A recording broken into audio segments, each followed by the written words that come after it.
Hi hello வணக்கங்க. இன்னைக்கு உங்களுக்கு சூப்பரான ஒரு ரெசிபி தாங்க. கருவாட்டு கறி எப்படி வைக்கிறோங்கிறத 2 நிமிஷத்துல உங்களுக்கு சொல்லி தரேங்க. கருவாடு நெத்திலி கருவாடை கழுவி அழகா வச்சுக்கோங்க. அதுக்கப்புறம்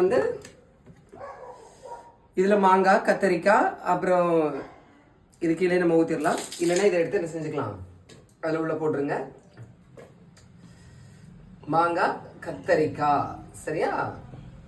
அதை போட்டுருங்க. அதுக்கப்புறம் இந்த சிரட்டையில என்ன இருக்கு அப்படின்னு பார்த்தீங்கன்னா மிளகா, தக்காளி, அதையும் உள்ள என்ன செஞ்சுக்கோங்க, போட்டுக்கோங்க. அப்புறம் தேவையான அளவுக்கு வத்தல் பொடியும் மல்லிப்பொடியும் என்ன செஞ்சுக்கோங்க, போட்டுக்கோங்க. அப்புறம் தேங்காய் அரைச்சி எடுத்துக்கோங்க. தேங்காயில் சின்ன வெங்காயம், ஜீரகம், இவ்வளோதான்.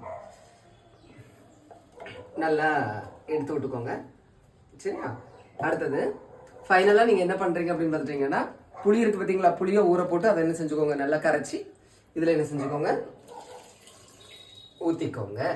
அதுக்கப்புறம் இப்படி நல்லா என்ன செஞ்சுக்கோங்க, கிண்டி விட்டுக்கோங்க.